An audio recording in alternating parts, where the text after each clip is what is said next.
Bismillahirrahmanirrahim. Assalamualaikum warahmatullahi wabarakatuh.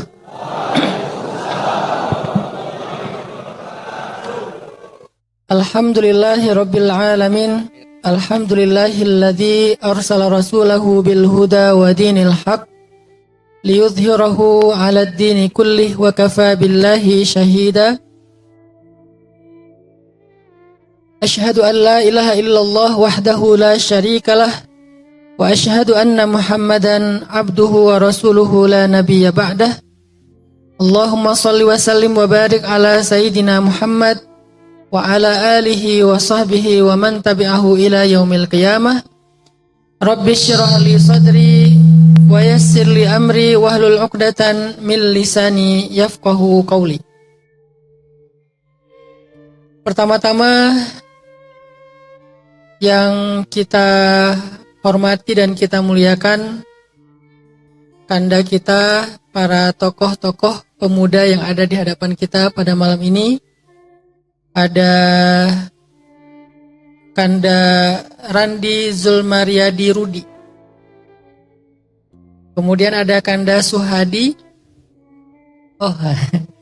kemudian ada Kanda Metra, ini Bapak Metra, maaf Pak, ini Bapak Metra Dinata, Ketua DKM Masjid Bukit Indah Sukajadi. Kanda ya? Oh, sekretaris ya? Ini salah nyatet nih. Dan khususnya di sini ada guru kita juga, sahabat saya, adik saya, Ustadz Taki Malik, Masya Allah, lagi ada di sini. Nanti gantian aja beliau tausiah, saya pengen dengerin. Ke depan Ustadz, mangga Ustadz.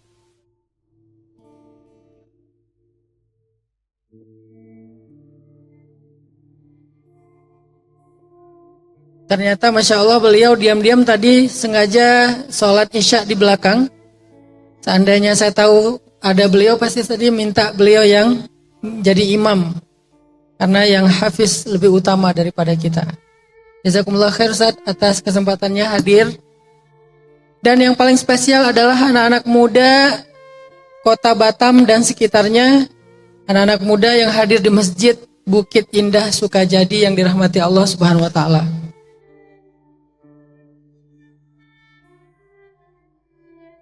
Salah satu di antara kunci dan rahasia untuk selalu stabil kondisi emosional kita, karena hari ini anak muda itu dihadapkan dengan sebuah fenomena baru, yaitu fenomena mental illness. Ini mulai banyak terjadi di kalangan anak muda dengan beragam varian masalahnya. Ada yang paling ringan itu adalah stres. Kemudian stres yang dibiarkan dalam waktu yang lama nanti bisa jadi depresi. Kemudian depresi kalau tidak ditangani banyak yang mencoba untuk bunuh diri. Kemudian ada juga yang swing mood, yaitu bipolar disorder. Jadi kadang dia senang banget, kadang dia sedih banget. Tiba-tiba happy, tiba-tiba marah-marah. Kalau ada masalah nggak bisa nahan diri. Kalau ada problem, meluap-luap mengekspresikannya. Ini bisa bipolar. Dan yang paling mengkhawatirkan dan cukup parah juga banyak terjadi di Indonesia hari ini adalah skizofrenia. Skizo ini bukan sekedar dia pengen bunuh diri, tapi lebih parahnya lagi dia ingin menyakiti dan membunuh orang lain. Dia mulai muncul semacam wasawis, kayak bisikan di dalam benaknya, di dalam telinganya untuk menyakiti orang lain. Di antara kasus yang bahaya dari skizo ini adalah ada seorang pilot yang mengalami mental illness skizo. Kemudian ketika dia sedang bertugas membawa pesawat, muncul wasawis, muncul bisikan untuk bunuh dan membunuh orang lain, bunuh diri dan membunuh orang lain. Akhirnya dia menerjunkan pesawatnya dengan kecepatan yang luar biasa ke laut dan kemudian tidak ada satupun yang selamat. Ada lagi kasus misalnya seorang driver dari sebuah mobil rental yang ternyata karena dia beda sama kanker ya. Kanker kalau sakit kelihatan karena dia fisik. Tapi karena mental nggak kelihatan, secara umum kita ngerasa ini orang normal. Ternyata dia skizo. Ketika dia di jalan tol kecepatan sekitar 100, 110, 120, ada truk lagi berhenti karena mungkin bocor ban atau apa, muncul wasawis, tabrakin truk. Akhirnya dia nabrak truk tersebut. Ada yang luka-luka, ada yang meninggal, dan seterusnya. Hari ini, Indonesia, terutama anak muda, menjadi sebuah harapan yang sangat luar biasa bagi masa depan Indonesia. Kita mengalami bonus demografi di mana anak muda Indonesia dalam mulai tahun ini 2030, 2035 menjadi populasi yang paling potensial, mayoritas, dan luar biasa di Indonesia. Beda banget dengan Jepang. Jepang sedang mengalami fase di mana ada gap generasi antara yang tua dengan yang anak-anak. Nggak ada fase anak mudanya, jadi keputus orang tua, anak-anak. Dan anak-anaknya pun mengalami penurunan populasi yang luar biasa karena mereka takut punya anak. Orang Jepang takut menikah karena takut punya anak. Sehingga sekarang pemerintahnya menggalakkan warganya untuk menikah dan punya anak. Nah, artinya kita kebalikannya Jepang. Jepang sedang mengalami problem kurangnya pemuda, Indonesia sedang mengalami bonus pemuda. Makanya saya selalu senang sejak awal pulang dari Mesir, amanah dari guru saya adalah membuat program dakwah ke anak muda. Kenapa? Karena saya bukan cuma dakwah pengen ceramah. Tapi bagi saya dakwah itu adalah sebuah visi. Saya ingin memberi sedikit kontribusi saya untuk Indonesia, tetapi bukan untuk hari ini. Untuk 10, 15, 20 tahun ke depan, yaitu dengan mengajak anak muda menjadi lebih dekat kepada Allah Subhanahu wa taala. Atau kalau bahasa umumnya mengajak anak muda lebih positif. Kalau bahasa dakwahnya mengajak anak muda lebih dekat kepada Allah, yaitu hijrah. Sehingga ketika anak muda ini sudah hijrah, dekat ke masjid, mencintai Al-Quran, tidak pernah meninggalkan sholat, belajar akidah, belajar syariah, otomatis dia akan menjadi orang yang impactful terhadap masyarakat secara positif. Otomatis dia akan menjadi orang yang rahmatan lil alamin, bermanfaat, menjadi kebaikan bagi banyak orang. Ini adalah harapan besar Indonesia 10-20 tahun ke depan. Karena saya adalah harapan dari guru saya sekitar 20 tahun yang lalu.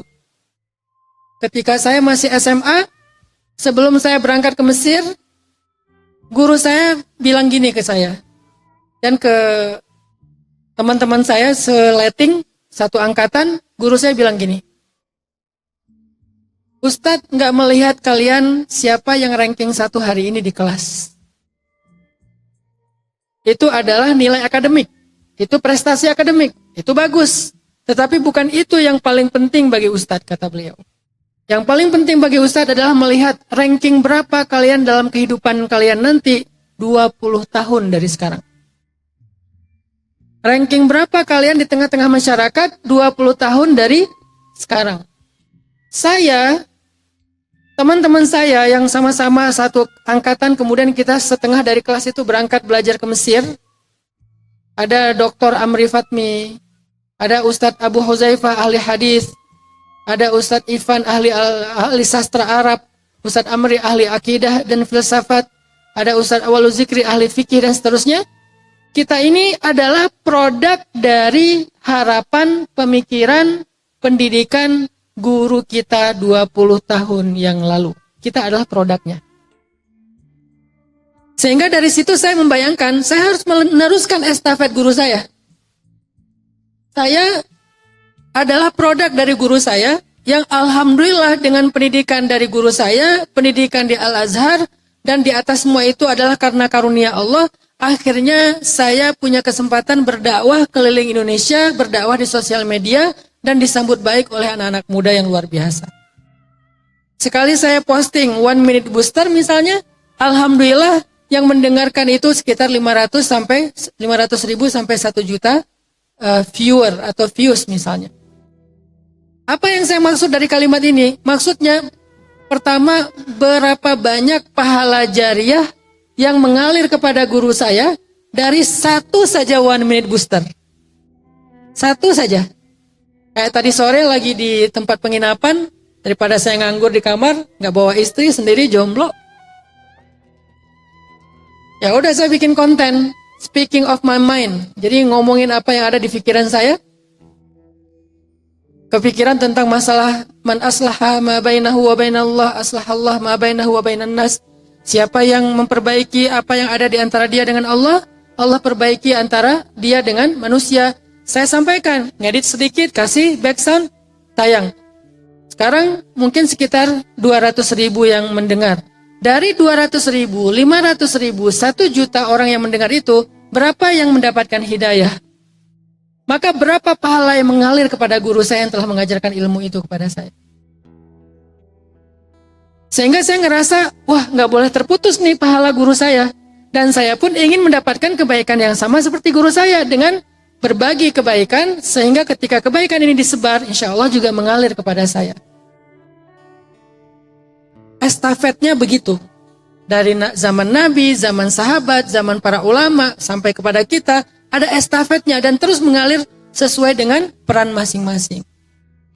Saya adalah produk dari guru saya, pemikiran dan pendidikan guru saya 20 tahun yang lalu. Yang kemudian hasil dari produk itu masuknya ke dakwah anak muda. Ada yang masuknya ke dakwah akademik, ada yang masuknya ke dunia profesional. Di antara teman seangkatan saya ada yang dokter spesialis, ada yang profesor di bidang filsafat, macam-macam lah. Mereka ngambil jalurnya sendiri-sendiri. Intinya adalah produk pemikiran guru saya itu jadi bermanfaat untuk umat, bermanfaat untuk bangsa. Dan saya ingin meneruskan estafet itu, memiliki produk 20 tahun lagi, walaupun saya tidak mendidik teman-teman secara rutin, tetapi beberapa ide dan gagasan itu bisa teman-teman aplikasikan, insya Allah kita akan melihat Indonesia 20 tahun lagi lebih dahsyat daripada sekarang. Karena anak-anak mudanya lebih hebat daripada di masa saya. Di masa sebelumnya, kalian jauh lebih dahsyat, lebih hebat, lebih inovatif, lebih kreatif, lebih open-minded. Artinya, Indonesia punya peluang dan harapan yang sangat besar untuk memimpin dunia dengan peradaban yang luar biasa dari anak muda. Tapi di waktu yang sama, kita juga diberikan sebuah ujian oleh Allah Subhanahu wa Ta'ala. Diberikan sebuah tantangan dengan terbukanya era informasi ini, dan kita punya gadget, di semua tangan kita punya gadget. Akhirnya ada satu perilaku yang berubah dari zaman saya ini transisi imigran, mengalami fase dulu main bola hujan-hujanan, fase nyari kodok terus ngelempar temen, fase zaman ngejar layangan putus punya orang lain. Kalau udah dapat jadi hak milik, nggak akan dibalikin. Dan zaman-zaman tahun 90-an yang sangat indah itu, yang kalau kita lihat di video-video TikTok tentang tahun 90-an itu rasanya kayak kangen banget pengen balik ke tahun itu. Sebelum ada gadget yang kemana-mana tuh nggak pakai sendal, bahkan kadang nggak pakai baju juga, cuma pakai celana merah itu. Yang TV di kampung cuma ada 2 rumah, yang paling kaya. Dan kalau sore jam 2:30 tuh mau nonton, itu nggak boleh masuk karena kaki kita kotor. Kata kakaknya tuh nggak boleh masuk, kaki kalian kotor. Akhirnya nonton dari jendela. Fase itu. Tapi juga kemudian masuk ke fase adanya gadget, adanya sosial media. Sehingga saya ngerasa kayak banyak para peneliti psikologi juga menjelaskan ada pengaruhnya kepada behavior, perilaku dengan adanya sosial media yang sangat terbuka, yang sangat instan dan seterusnya. Salah satu di antara problem era sekarang adalah problem mental issue. Di zaman kita dulu masalah ada, tapi kita nggak kayak, mungkin nggak mudah stres ya. Nggak tahu kenapa nggak gampang stres. Kita dulu jarang loh yang kayak stres, pengen bunuh diri, kayak gitu tuh jarang. Kenapa? Karena stres dibawa main aja udah. Banyak main, banyak manfaat jadinya. Stres ya dibawa main bola, bolanya bola plastik, yang kalau udah kempes susah lurusin lagi, dibulatin lagi, biarin aja, main aja terus sampai malam. Jadi teman-teman, tantangan anak muda hari ini adalah tantangan isu mental. Itu salah satu yang sangat mengkhawatirkan, salah satu yang sangat darurat. Hari ini anak muda banyak. Kenapa saya tahu? Karena saya penasehat salah satu yayasan yang dibangun oleh keluarga saya sendiri, yayasan non-profit sama sekali, khusus menangani pasien mental. Kita banyak mengambil pasien-pasien mental yang mengerikan keadaannya. Anak muda SMP, kelas 2 SMP, kena mental, depresi gara-gara dibully di sekolah. Awalnya jadi diem, nggak ngomong, akhirnya nggak mau sekolah, nggak mau keluar kamar, lama-lama nggak nyambung, mulai halu sama orang tuanya karena orang tuanya tidak well educated, nggak ngerti tentang penanganan mental, dikira kelainan jiwa, dianggap ODGJ. Supaya nggak lari dari rumah, supaya nggak ganggu orang lain, dipasung. Bertahun-tahun dipasung.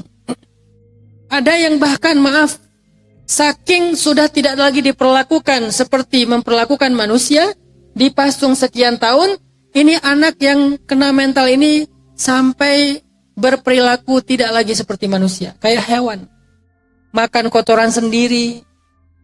Kalau mandi udahlah, nggak mandi bertahun-tahun. Tapi kan mereka adalah orang yang sebetulnya punya hak untuk ditolong. Mereka nggak bisa ngomong, tolong saya nggak sakit, saya sebetulnya hanya sedang stres, nggak bisa ngomong. Orang tua mereka orang yang tidak terpelajar, sehingga nganggapnya ya udah ini anak kelainan jiwa, mungkin diguna-guna orang, mungkin kenapa tiba-tiba dia gila, dipasung. Kita ambil 1, 2, sekarang mulai banyak nih yang kita ambil, rata-rata anak muda. Kita rehab, kita kenalkan mereka kepada para psikiater, psikolog, terapis, Islam, ustadz, belajar ngaji. Kemarin 2022 pas peringatan Hari Kemerdekaan 17 Agustus, alhamdulillah beberapa di antara mereka udah survive, udah mulai normal, bahkan mereka kita berikan kesempatan untuk menjadi paskibra, mengibarkan bendera merah putih pada upacara kemerdekaan. Ini adalah realitas yang ada di tengah-tengah anak muda Indonesia hari ini. Banyak. Dan ini juga menjadi sebuah hal yang harus kita sadari, harus kita sampaikan supaya muncul awareness dari kita sesama anak muda. Kadang kita menyepelekan hal ini. Kita kayak ngeledekin teman kita, ngebully teman kita. Mungkin ngebulinya di sosmed misalnya atau di grup misalnya. Tapi kita nggak pernah tahu apa dampaknya kepada dia. Kan ada tuh artis Korea yang bunuh diri gara-gara dibully di sosmed kan? Dia belum ditaruh di Indonesia. Di Indonesia lebih keren. Jadi dia belum menghadapi kekuatan powernya netizen Indonesia yang luar biasa ya. Baru menghadapi netizen Korea. Netizen Korea mah masih ya santai lah. Itu aja bunuh diri. Kebayang nggak tuh artis Korea ditaruh di Indonesia? Artinya kita nggak pernah sadar loh teman-teman. Gimana dampak dari komen kita, dampak dari postingan kita, dampak dari repost kita, dampak dari broadcast kita di grup, atau sekedar kita nge-replay, kita nggak pernah sadar dan itu dampaknya bisa merusak mental saudara kita, teman kita yang lain. Ini juga hal yang kita perlu sadari. Dan ini jarang dibahas di tablik. Ini jarang dibahas di atas mimbar. Ini jarang dibahas di dalam majelis ilmu. Padahal ini adalah waqi', realitas. Dan salah satu di antara tugas dari para ulama, dai, majelis ilmu itu adalah islahul waqi', memperbaiki keadaan realitas. Nah, karena saya concernnya di anak muda, saya ngerti realitas ini. Sehingga saya perlu merasa menyampaikan kepada teman-teman anak-anak muda yang hebat-hebat di sini tentang ini adalah masalah besar yang sedang terjadi dan terus kayak kayak bola liar dan bola salju yang semakin lama menyebar kemana-mana dan semakin besar. Sehingga dalam masalah ini, dalam isu mental, saya ingin menyampaikan dua hal. Yang pertama, bagaimana kalau kita yang jadi orang yang sedang mengalami itu? Mulai dari tingkat yang paling sederhana, stres aja. Kenapa stres? Banyak faktornya. Bisa karena diputusin, bisa juga karena emang gak diputusin, ditolak. Diputusin lebih berat, ini cuma ditolak doang. Kalau diputusin udah dikasih harapan, terus ditinggalin ya. Ini gak dikasih harapan, ditolak. Ditolak, diputusin, ditikung sama teman sekos-kosan. Atau kadang-kadang kita hanya stres gara-gara ditanya kapan nikah, udah nikah, kapan punya anak, itu aja bikin stres. Kalau di kota-kota besar gara-gara masalah macet bikin stres. Hektiknya jadwal bikin stres, banyaknya pekerjaan bikin stres, deadline yang luar biasa bikin stres. Beberapa perusahaan dengan tower tinggi di Jakarta, ada beberapa semacam sosial eksperimen dibikin di sosial media. Ternyata di gedung-gedung pencakar langit yang ada di Jakarta, itu kalau kita masuk ke kantor-kantor atau kayak co-working space di sana, itu di toilet itu banyak yang nangis. Kenapa? Saking stresnya dengan kerjaan, dia nggak bisa nangis di ruang kerjanya, dia masuk ke toilet, pura-pura mau misalnya hajat, di dalam toilet itu nangis. Dan itu fenomena sosial yang luar biasa sekarang terjadi. Walaupun alhamdulillah Batam nggak seperti Jakarta lah ya, jadi lebih santai. Alamnya masih hijau, kemudian dekat laut, walaupun laut juga bahaya sih. Tinggal loncat ya, nggak muncul-muncul lagi misalnya. Ya maksudnya bisa olahraga dan seterusnya. Artinya, tapi tetap bagaimana kalau kita yang mengalami masalah mental, mulai dari level paling ringan, yaitu stres, kecewa, sedih. Bagaimana kalau keluarga kita yang mengalami masalah mental? Walaupun level yang paling ringan, adik kita sendiri, pasangan kita, anak kita, orang tua kita, kakak kita, gimana cara kita menangani ini atau memberikan sebuah langkah preventif mencegah? Gimana caranya? Ini poin pertama. Maka sebagai seorang dai, saya bukan ulama, hanya dai biasa, yang saya ingin berbagi dengan teman-teman untuk mencegah dan menguatkan mental kita. Salah satu yang paling berpengaruh untuk menguatkan mental seseorang itu adalah ats-tsiqah billah. Percaya, yakin, berpegang, berpasrah, berserah kepada Allah. Itu yang paling berpengaruh pada kita. Sehingga kalau misalnya kita kuat tsiqahnya kepada Allah. Selanjutnya saya nggak akan terjemahin lagi ya. Ats-tsiqah artinya percaya, berpegang, yakin, pasrah, tawakal, dan seterusnya. Ini varian yang sangat luas. Semakin kita tsiqah kepada Allah, itu tuh kita tuh seperti pohon yang akarnya itu lebih panjang daripada batangnya, sehingga badai angin apapun tidak akan menumbangkan pohon itu. Badai sosial media, badai mantan, badai kerjaan, badai pemilu, badai apalagi sosial, badai karir, badai apalagi, apapun badainya gak bikin kita tumbang. Mungkin goyang ya, namanya juga kena angin, tapi gak akan tumbang. Apa akarnya? Akarnya tuh tsiqah billah. Di mana akar itu tumbuh? Di dalam hati. Bukan di sini, bukan di sini, tetapi di dalam hati. Bahkan bukan di sini. Bukan di pakaian. Bukan di sini. Tasbih. Dia tumbuhnya di dalam hati. Sehingga kalau misalnya kita mau memeriksa apakah saya punya akar yang kuat, jangan periksa ininya. Jangan periksa ininya. Jangan periksa pakaiannya dulu, penampilannya dulu, lisannya. Tapi masing-masing coba periksa hatinya sendiri-sendiri. Tidak untuk menilai orang lain, karena kita nggak mungkin menilai isi hati orang kan. Sehingga no judgment, kita nggak menghakimi orang lain. Coba periksa hati kita, seberapa kuat kita yakin kepada Allah.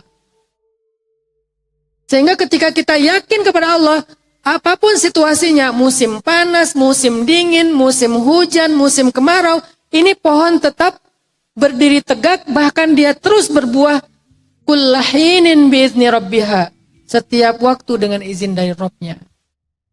Asluha thabit, akarnya kuat. Makanya selama 2 tahun terakhir kan saya cukup serius juga belajar tentang living with the nature ya. Karena bikin pesantren alam, saya belajar lagi tentang pohon, tentang hutan, tentang tanah. Ada satu buku judulnya The Miracle Life of Plants. Keajaiban kehidupannya tanaman atau pohon. Ternyata pohon itu kalau ditanam dari biji, awalnya kan biji atau benih ya, ditanam di tanah, maka pertama dia tumbuh, dia nggak tumbuh ke atas.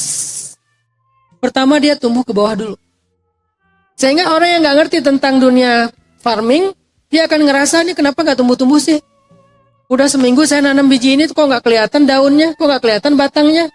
Karena pohon itu secara fitrah tumbuhnya ke dalam dulu, ke bawah dulu. Baru kemudian kalau bawahnya udah bagus, udah siap, udah kuat, baru tumbuh ke atas.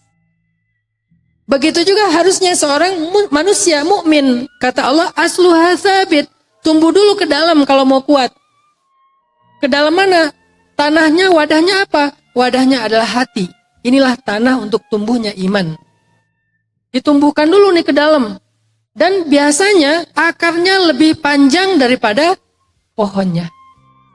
Jadi kalau pohonnya 1 meter, bisa jadi akarnya 3 meter.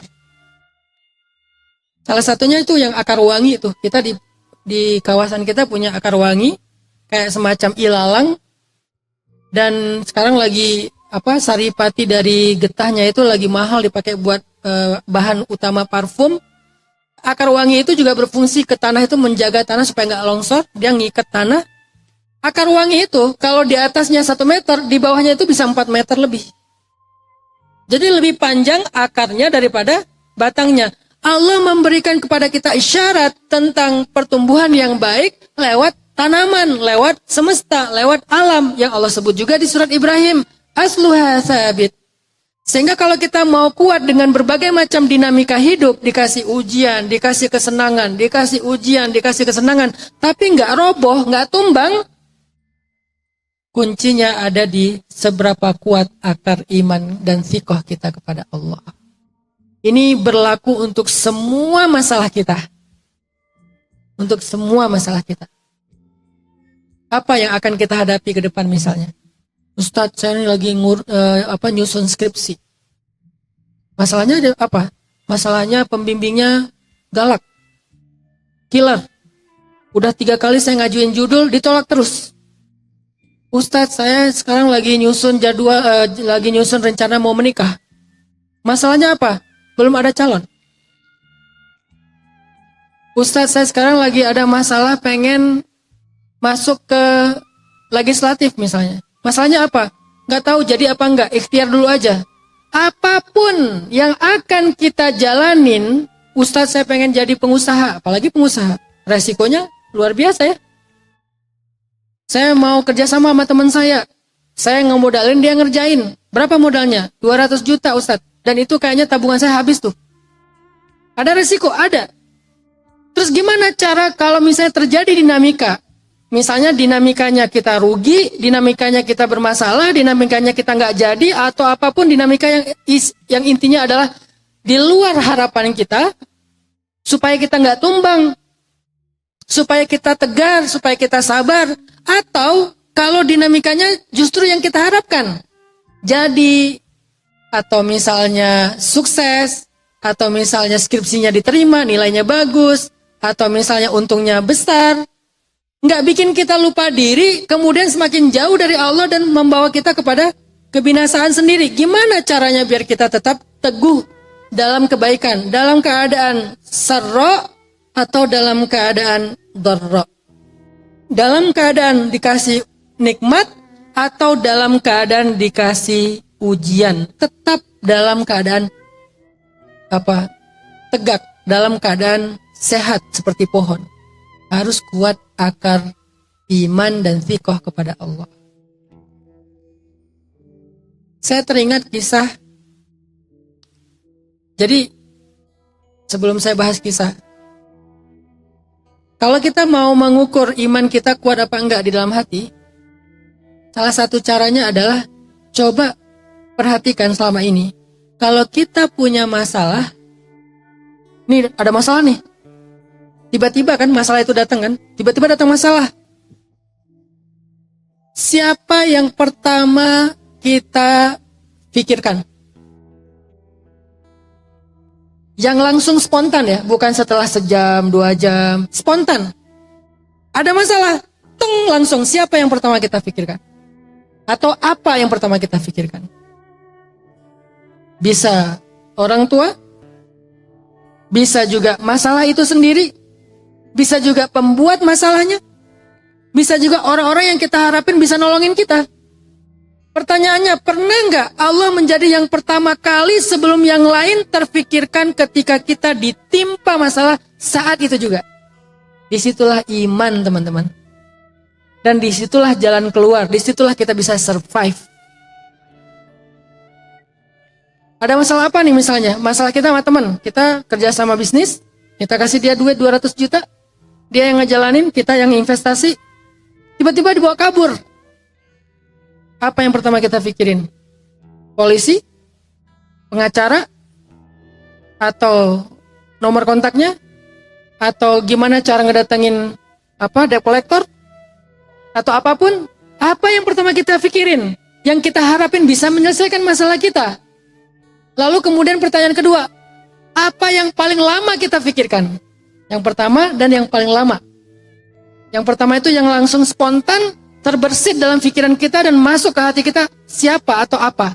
Kemudian yang paling konsisten kita pikirkan, apa atau siapa. Rasa-rasanya kita belum menjawab Allah. Kenyataannya selama ini enggak Allah.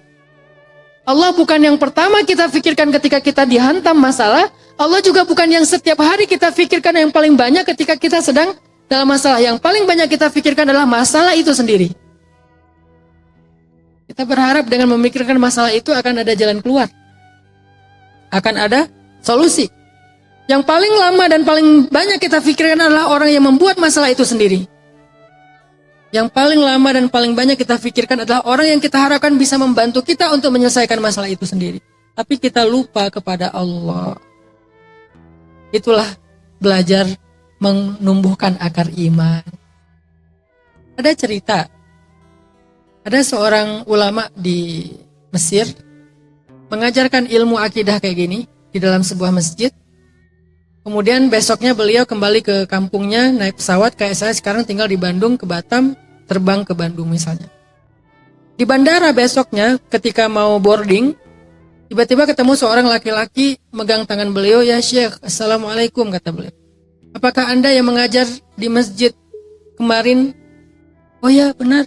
Saya hadir Syekh, terima kasih. Tapi saya punya sebuah cerita, boleh sambil nunggu boarding saya bercerita sedikit?" "Oh ya boleh," kata Syekh ini. "Apa ceritanya?"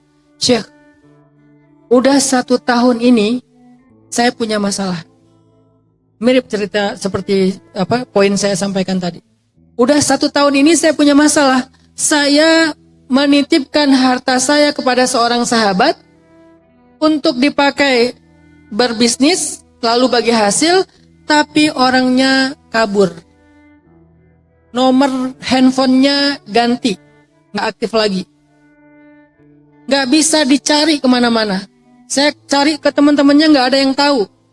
Saya merasa sangat kecewa, marah, sedih, terpukul karena saya merasa dikhianati.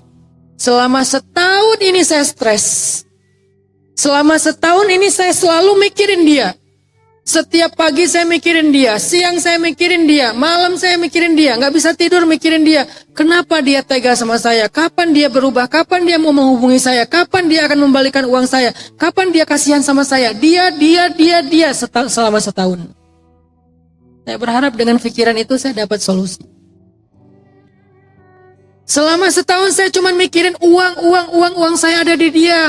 Saya dikhianati, masalah selama setahun. Sehingga saya merasa sangat terbeban dan nggak enak gitu, nggak tenang. Tapi kemarin nggak sengaja saya dengar taklim dari Syekh di dalam masjid. Salah satu poin yang saya highlight, Syekh mengatakan, keluarkanlah makhluk dari hati kita, masukkan Allah ke dalam hati kita, maka sejak saat itulah kita akan mendapatkan segala jalan keluar dalam hidup kita. Saya langsung sadar, ya Allah, saya salah. Sehingga keluar masjid, saya berdoa, ya Allah, maafkanlah kesalahan saya. Selama setahun ini saya mikirin orang lain, saya mikirin pembuat masalah, saya mikirin masalah saya mikirin harta saya, tapi saya nggak pernah sekalipun memikirkan Engkau. Saya lupa kepadamu, ya Allah. Saya sibuk mikirin makhluk tapi lupa dengan Engkau. Ya Allah, maafkan saya. Astagfirullahalazim. Ya Allah, saya serahkan urusan saya kepadamu. Saya nggak akan mikirin dia lagi.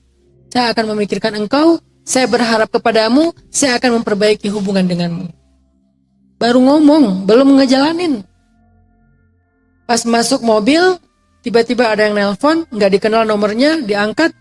Assalamualaikum, waalaikumsalam. Saudaraku, aku adalah sahabatmu yang setahun lalu meminta uang darimu untuk kerja sama bisnis. Maaf, aku khilaf. Aku nggak amanah. Aku sekarang sudah menjual aset-asetku dan aku akan mengembalikan hartamu dan berikut hadiah untuk kamu. Minta nomor rekening kamu, di mana aku bisa bertemu dengan kamu. Syekh, siang ini saya naik pesawat ketemu Anda karena saya pengen ketemu dia. Dia tunjukin alamatnya. Saya akan ke sana dan ketemu dia, dan setelah itu dia juga keep kontak sama Syekhnya. Dia kasih tahu, alhamdulillah Syekh, dia sudah mengembalikan semua uang saya dan memberikan saya hadiah. Baru sebentar saja dia memikirkan Allah, Allah langsung tunjukkan keajaiban. Tapi setahun dia mikirin manusia, tidak ada satupun yang terjadi dalam hidupnya. Jadi kekuatan mental kita dalam menghadapi dinamika apapun dalam hidup kita itu ada di sini. Bukan di sini. Ini tuh supporting system. Kalau bahasa anak muda sekarang. Ada, alhamdulillah. Kurang, nggak apa-apa. Karena ini bukan intinya. Manusia adalah supporting. Ada mereka, alhamdulillah. Allah yang mendatangkan mereka kepada kita. Tapi bukan mereka intinya. Semua mereka ini, mau dia adalah harta, mau dia adalah manusia, semua itu adalah wasilah, media, jalan, sebab. Tetapi sumbernya satu, Allah Subhanahu wa Ta'ala. Makanya, kalau kita dapat kiriman paket hadiah yang spesial misalnya, dititipkan ke seorang kurir, bukan COD. Hadiah, kita nggak perlu bayar. Misalnya senangnya apa? Saya misalnya senangnya kuda nih, senang main kuda. Tiba-tiba ada yang ngasih saya kuda dengan spek kuda paling ideal. Ada garis putihnya di sini sedikit. Kemudian ada kayak semacam apa ya? Yang di kepala kita tuh kayak apa? Kayak pusaran tuh. Kayak ubun-ubun gitu ya? Bukan ubun-ubun sih. Itulah pokoknya apa? Ya unyang-unyang ya. Ada di sini di leher, itu tanda-tanda kuda bagus. Yang paling lebih kelihatan lagi adalah kakinya, 3 dari kakinya itu ada kaos kaki. Tapi satu nggak punya kaos kaki, yaitu kaki kanan depan nggak ada kaos kaki. Yang lain ada kaos kaki putih. Ngasih ke saya misalnya, warna kudanya tuh sangat bold, hitam banget. Kirim ke saya lewat seorang supir truk, karena dikirim pakai truk. Dikirim hadiah kuda untuk Ustaz Hanan karena ulang tahun. Kira-kira yang paling besar rasa penghargaan dan terima kasih saya ke supir truk atau kurirnya, atau kepada yang mengirimnya? Kepada yang mengirimnya. Walaupun saya tetap bilang makasih kepada kurir, udah nganterin dalam keadaan yang tidak ada yang cacat. Saya bilang makasih kepada si abang supir truknya. Tapi saya nggak akan selesai mengucapkan terima kasih berkali-kali dengan pakai segala emotikon dikeluarin. Saya telepon langsung terima kasih yang banyak kepada yang mengirim. Begitulah kita dalam hidup. Yang bisa ngasih kita solusi itu Allah. Tapi solusinya bisa Allah kasih langsung, bisa Allah titipkan lewat siapapun. Kenapa Allah titipkan? Kenapa nggak langsung aja? Karena dengan Allah titipkan, Allah ingin sekaligus memberi kita solusi plus menjalinkan kita silaturahim dengan seorang muslim. Allah bisa aja langsung kasih, tiba-tiba rekening kita nambah. Entah dari mana. Bisa, mudah buat Allah. Tapi bisa juga Allah ngasih lewat seseorang yang kemudian jadi saudara baru kita.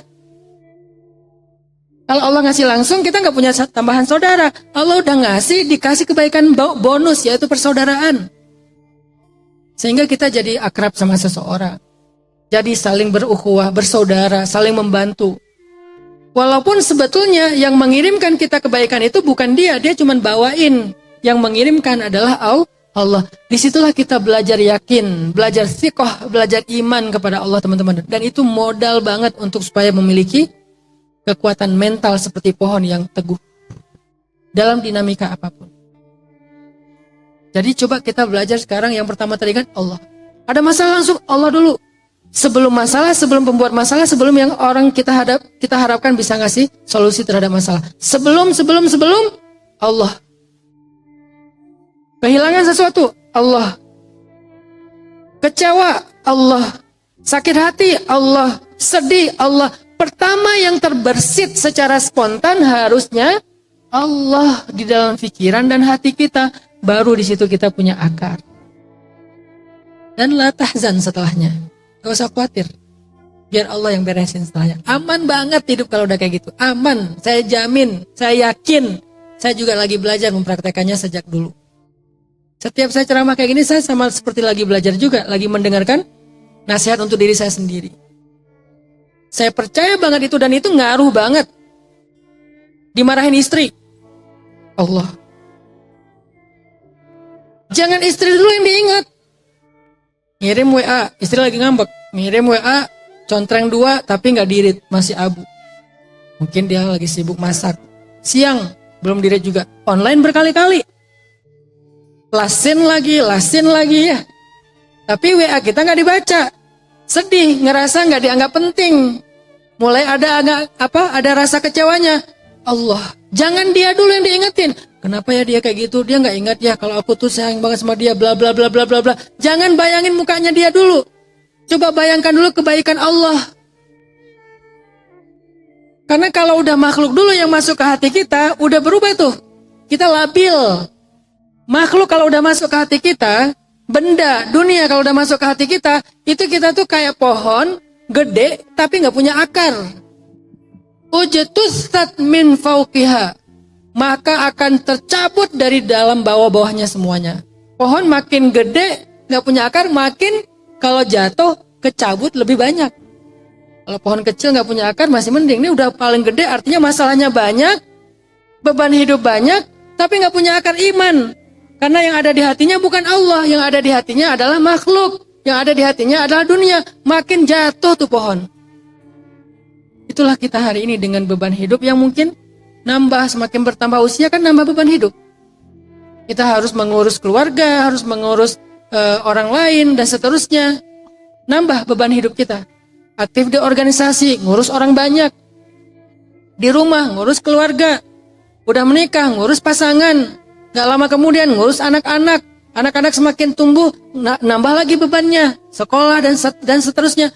Makin besar batangnya, beban hidupnya, kalau nggak semakin kuat akarnya, itu tumbang langsung. Kadang nggak ada angin juga tumbang sendiri. Karena udah semakin berat, semakin besar bebannya. Sehingga akarnya tuh harus lebih dalam lagi tuh. Gimana cara kita menumbuhkan akar itu, Ustaz? Kayak gini nih dalam majelis ilmu. Cari majelis ilmu tentang iman. Bukan majelis perdebatan, bukan majelis yang saling mencela dan menjatuhkan, yang bisa nambah iman kita. Kita datang ke sini capek-capek kan bukan untuk pakai kaca pembesar ngelihat kesalahan orang lain. Pengen pakai cermin ngelihat kesalahan diri sendiri biar kita bisa tumbuh imannya. Sehingga kuat di dalam hati kita. Oh, Allah. Nanti setelah Allah, yakin sama Allah, berserah sama Allah, baru istri. Itu ringan. Hadapilah cemberut istri dengan iman. Quote of the day. Hadapilah kalimat yang sangat kejam, yaitu kita jadi temenan aja, kita jadi adik kakak aja dengan iman. Itu kalimat kejam banget ya. Jadi adik kakak, mending kita jadi musuh deh gitu. Karena kalau adik kakak teman akrab tapi nggak jelas statusnya. Kalau musuh kan jelas jauh, nggak baperan. Artinya hadapilah masalah itu dengan iman. Jangan mikirin orangnya, jangan mikirin masalahnya. Udah aja iman sama Allah. Apapun lah pokoknya. Ini general, berlaku untuk apapun. Nggak ada spesifikasi khusus, nggak. Ini sangat general. Karena iman adalah akar dalam kehidupan seorang mukmin. Mau masalahnya masalah finansial, masalah karir, masalah keluarga, masalah sosial, masalah pribadi, masalah keluarga, masalah masyarakat, masalah negara, bangsa, iman. Saya teringat kisah di zaman Umar bin Khattab sebagai Amirul Mukminin. Waktu itu salah satu provinsi Islam itu adalah Mesir. Jadi Mesir belum jadi negara, masih provinsi. Gubernur Mesir waktu itu adalah Amr bin As. Suatu ketika Mesir diuji dengan musim kemarau panjang. Saking panjangnya kemarau di Mesir sampai sungai Nil itu kering. Belum pernah terjadi sungai Nil itu kering kecuali pada saat itu. Sungai Nil yang membelah 3 negara, yang panjangnya luar biasa, yang lebar, yang dalam, tiba-tiba kering di kawasan Mesir saking kemaraunya. Lalu ladang-ladang gandum dan jagungnya penduduk Mesir gagal panen. Kelaparan di mana-mana, kriminalitas mulai naik, kesenjangan terjadi, keamanan terganggu. Keadaan negara gunjang-ganjing dan seterusnya. Wah, pokoknya mengerikan keadaan Mesir waktu itu selama beberapa tahun. Sampai kemudian orang-orang Mesir protes kepada Amr bin As. Ini apa solusi ini? Gimana nih caranya? Kami kelaparan, anak-anak kami kurang gizi dan seterusnya. Maka Amr bin As mengirim surat meminta pertolongan kepada Amirul Mukminin Umar bin Khattab di Madinah. Ya Amirul Mukminin, Mesir sedang dilanda dengan kemarau panjang. Sungai Nil kami hampir kering dan ladang-ladang kami sudah gagal panen dan seterusnya. Kelaparan terjadi di mana-mana, penyakit mulai banyak. Tolonglah kami wahai Amirul Mukminin, beri kami solusi sebagai presiden. Kemudian Umar bin Khattab membalas surat Amr bin As dengan satu kalimat, lalu dilipat, digulung, diberikan kepada utusan. Umar mengatakan kepada utusan itu, jangan pernah engkau membuka surat ini kecuali sampai kepada Amr bin As. Setelah surat ini sampai kepada Amr bin As, minta kepada Amr bin As untuk membacakan surat ini di depan penduduk Mesir. Dibawalah surat Amirul Mukminin Umar bin Khattab kepada Amr bin As. Sampai di sana diserahkan kepada Amr bin As, katanya jangan dibuka kecuali di depan penduduk Mesir sekalian dibacakan.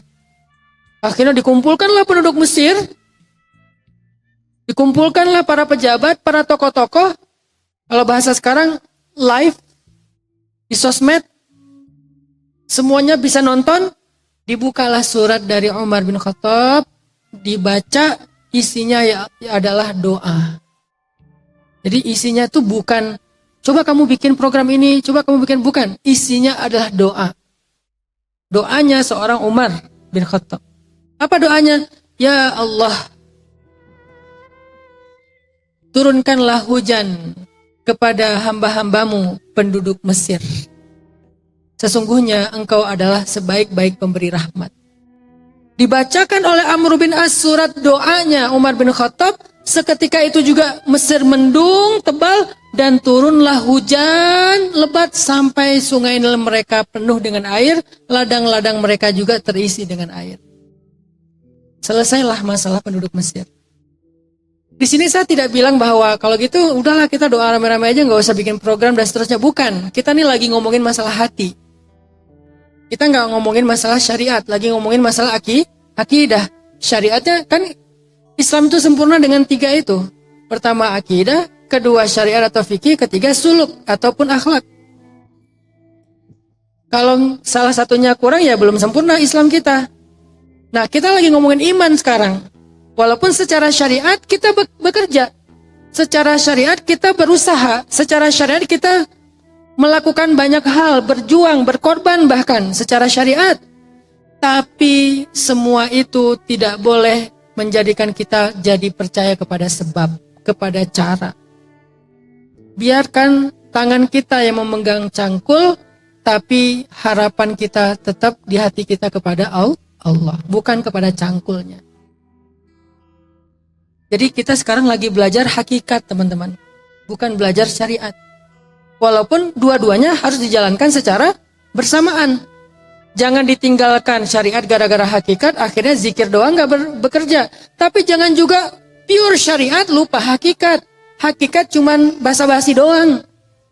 Kan selama ini gak seimbang. Dan ketidakseimbangannya kalau boleh jujur lebih kepada syariatnya daripada hakikatnya. Apa syariatnya? Ya ikhtiar, ya bekerja, ya berusaha. Sehingga ketika kita udah mentok, kita mulai putus asa. Soalnya perhitungan kita perhitungan cari syariat. Menurut rumus syariat ini 1 tambah 1 jadi 2. Ya udah kalau nggak bisa ditambah 1 nggak akan ada 2 tuh. Itu menurut rumus ilmiah syariat. Tetapi bukankah ada hakikat bahwa Allah itu ala kulli syai'in qadir, maha kuasa atas segala sesuatu, nggak ada yang nggak bisa buat Allah.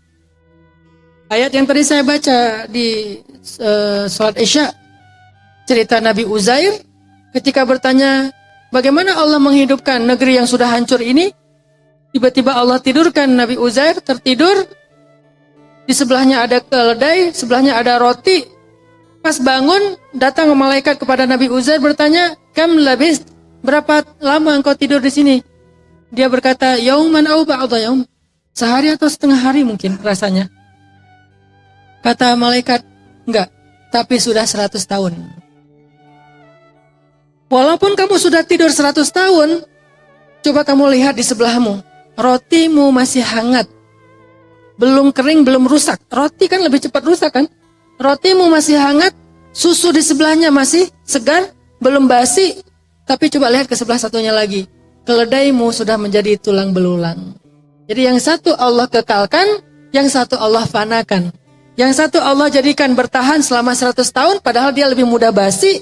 Yang satu lagi yang harusnya butuh beberapa hari untuk mati atau beberapa minggu, tapi udah jadi tulang belulang. Kesimpulan dari akhir ayat yang panjang itu adalah, aku jadi ngerti bahwa Allah ala kulli syai'in qadir. Jadi Nabi Uzair lagi ditarbiyah oleh Allah, tarbiyah hakikat. Belajar yakin.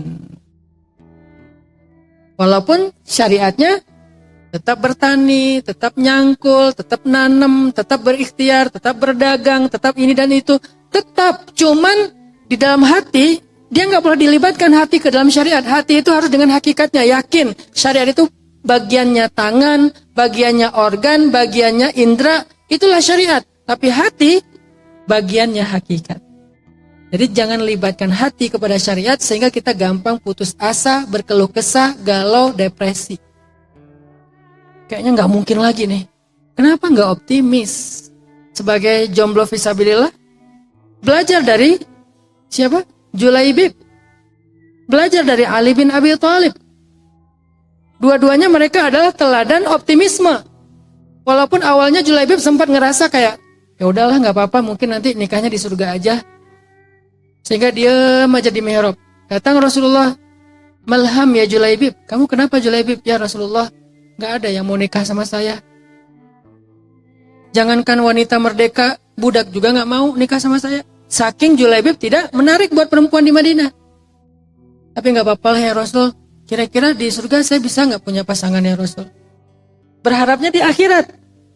Kata Nabi, ya Julaibib, kenapa engkau bersedih? Datanglah ke fulan, insya Allah Allah akan menikahkanmu dengan seorang perempuan yang menjadi kekasihmu, permaisurimu, bidadarimu di dunia sampai di surga. Ya Rasulullah, itu kan anak kepala suku, perempuan yang sangat cantik, perempuan yang berpendidikan tinggi, orang yang kaya raya, mana mungkin mau sama saya? Berangkatlah wahai Julaibib, bismillah. Karena yang ngomong Nabi, dan Nabi itu tidak bicara kecuali wahyu dari Allah, Julaibib percaya. Maka yang paling penting adalah percaya. Kalau kita percaya, nggak akan mudah tumbang, apapun kondisinya. Percaya, karena yang ngomong Rasul, bukan orang biasa. Bukan aplikasi apa gitu. Jadi yang ngomong Nabi berangkat, ternyata benar. Walaupun orang tuanya kayak ngerasa agak-agak gimana gitu mau menikahkan putrinya dengan Julaibib, yang ajaib adalah justru putrinya sendiri yang mau. Ayahnya pas tahu mau ngelamar anaknya, ayahnya kayak lagi nyari-nyari alasan, gimana ya cara nolaknya ya, nggak enak nih. Ibunya juga gitu, tapi anaknya bilang, ya abata, wahai ayah dan ibu, kenapa? Kenapa ayah ibu kok berdebat? Ini ada Julaibib, kamu kenal, dia mau melamar kamu. Diutus sama Rasulullah yang menyuruh untuk dia melamar kamu. Wahai ayah, kenapa ayah masih mempertanyakan keputusan Allah dan Rasulnya? Terus gimana? Terima Julaibib, walaupun Julaibib. Kamu serius? Banget. Akhirnya singkat cerita menikahlah Julaibib yang menurut banyak orang tidak menarik dengan seorang perempuan terbaik di Madinah. Dan hari kedua setelah menikah, Julaibib berangkat membela negaranya, membela nabinya, berangkat berjihad bersama Rasulullah dan mendapatkan kebaikan syahid. Maka istrinya ini tidak lagi menikah seumur hidupnya, menunggu Julaibib di surga. Padahal baru sehari. Ditungguin sampai di surga. Kenapa? Inilah yang terbaik di sisi Allah. Makanya kalau percaya Allah ala kulli syai'in qadir, falimal yas. Kenapa berputus asa? La tahzan. Balik lagi ke sini. Ada orang yang ngerasa kayak dijahatin seseorang dengan kejahatan yang kayak di atas rata-rata. Pernah dulu ada cerita seorang perempuan dizolimi suaminya. Pokoknya dia setiap hari cuma dapat keburukan dari suaminya. KDRT, kemudian penghinaan, dibukain aib, nggak dikasih nafkah. Pokoknya habis-habisan lah nih perempuan dizolimi oleh suaminya. Dia ngadu kepada ayahnya, nggak bisa bantu. Ngadu kepada mertuanya, nggak bisa bantu. Ngadu kepada temennya, nggak bisa bantu. Apalagi suaminya ini seseorang yang ditakuti oleh banyak orang. Kayak orang ya jagoan gitulah, kayak preman gitu. Atau mungkin dia punya jabatan atau apalah. Pokoknya ditakuti. Sehingga nggak ada yang bisa bantu dia. Perempuan ini terzolimi sendiri di rumahnya. Oleh orang yang menikahinya, suaminya sendiri. Sampai kemudian suatu saat ada kesempatan dia berangkat umroh bersama dengan orang tuanya. Berangkat umroh. Suaminya masih di rumah. Umroh pertama. Ketika dia melaksanakan tawaf, di depan pintu Ka'bah, dia adukan semua masalah dan keluh kesah dia kepada Allah. Yang selama ini dia adukan kepada makhluk. Bertahun-tahun dia adukan masalahnya kepada makhluk, tidak ada yang berubah dalam keadaannya. Tapi begitu dia umroh, di depan multazam, pintu Ka'bah, dia adukan semua masalahnya sambil menangis. Ya Allah, dia memanggil Allah. Dan ini kata yang paling ajaib yang ada di antara semua langit dan bumi. Allah. Lafzul jalalah, kalimat yang paling mulia. Allah. Amman yujibul muttarra idza da'ah. Muttar. Apa arti muttar? Orang yang sudah nggak punya lagi harapan kecuali kepada Allah. Orang yang udah mentok, orang yang udah benar-benar berat, susahnya sesusah-susah mungkin. Itu muttar. Amma yujibul muttar idza da'ah. Siapa yang bisa menjawab orang yang paling susah ketika dia meminta, berdoa, memanggil? Wa yukshifu su' dan akan menghilangkan keburukan? Allah. Sehingga dia memanggil Allah. Dia nangis depan Ka'bah, dia ceritakan masalahnya kepada Allah. Begitu dia pulang umroh, dia datang ke rumah dalam keadaan ketakutan. Karena udah 10 hari hidupnya nyaman, karena harus menghadapi realitas lagi dengan suaminya. Dia buka pintu rumah, cari suaminya nggak ada, dia masuk ke kamar. Dia lihat di dalam kamar suaminya sedang sujud di atas sajadah. Sajadah yang dia berikan hadiah saat menikah dulu dan tidak pernah digelar sekalipun sampai hari ini, sekarang digelar. Mungkin sebagian ada yang berpikir dia masuk ke kamar melihat suaminya udah mati. Enggak kayak gitu solusinya. Suaminya nggak mati, suaminya sadar.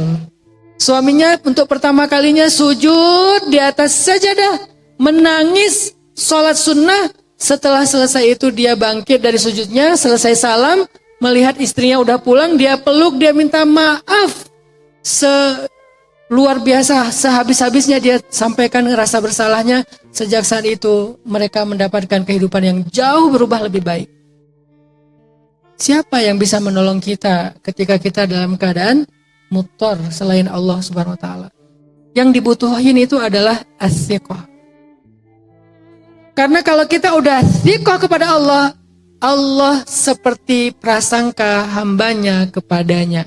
Kalau kita berprasangka Allah nolongin kita, Allah pasti nolongin kita. Ada satu lagi cerita nih. Jadi ngaji akidah ke saya itu banyak storytellingnya. Bukan banyak teori karena saya sendiri ngerasa kalau teori berat. Di kampus aja kalau teori. Atau kalau mau dapat teori akidah, belajar tentang misalnya Aqaid Khamsin, belajar tentang nama-nama Allah, Asmaul Husna, belajar tentang Rububiyah, Uluhiyah, Asma Sifat, tetapi tidak dipisah-pisah, disatuin. Belajarnya nanti di Tarbiyah Pemuda Hijrah. Kalau di tempat umum, ngajinya tentang storytelling yang menambah iman. Ada kisah husnuzon kepada Allah. Jadi ceritanya, kata Nabi, nanti di hari kiamat ada 4 orang yang dikeluarkan dari api neraka. Karena dosanya banyak, dia disiksa, setelah sekian lama disiksa, dia disidang lagi. Dikeluarkan 4 orang ini dari api neraka, dihadapkan kepada Allah. Setelah disidang ternyata dosanya belum habis, saking banyaknya nih dosa orang. Sehingga kata Allah, kembalikan dia ke neraka, 4-empatnya. Ketika mereka digiring oleh malaikat untuk dikembalikan ke dalam api neraka, salah satu dari 4 orang ini noleh ke belakang menghadap Allah dan mengatakan, Ya Rabbi, Ya Allah, saya tidak pernah terfikir bahwa Engkau akan mengembalikan kami ke dalam api neraka. Saya berpikir Engkau telah mengampuni kami dan akan memasukkan kami ke surga. Saya nggak pernah terfikir Engkau akan memasukkan kami kembali ke dalam api neraka. Allah langsung berfirman kepada malaikat, wahai malaikat, sesungguhnya benarlah prasangka hambaku, masukkanlah dia dan beserta 3 orang temannya, 4-empatnya ke dalam surga. Sekali saja berbaik sangka kepada Allah. Ada lagi kisah di zaman Nabi Musa. Karena Nabi Musa adalah kalimullah, bisa berdialog dengan Allah. Nabi Musa pernah nanya kepada Allah, Ay Rabbi, wahai Allah, siapakah di antara umatku yang derajatnya paling rendah? Siapakah di antara umatku yang derajatnya paling rendah? Artinya yang paling terakhir masuk surga, yang paling lama di neraka, yang paling susah nanti di akhirat. Siapa di antara umatku? Allah menjawab, fulan. Laki-laki, buta, tua, dan dia paling sering telat datang ke tempat ibadah. Sesekali datang telat, seringnya nggak telat, seringnya nggak. Itu mirip dengan beberapa orang yang sholat setahun cuman pas Idul Fitri. Telat lagi. Kenapa telat? Oh, baru khutbah, ntar aja habis khutbah. Dia pikir sholat Idul Fitri kayak sholat Jumat, khutbah dulu baru sholat. Padahal sholat Idul Fitri, sholat dulu baru khutbah.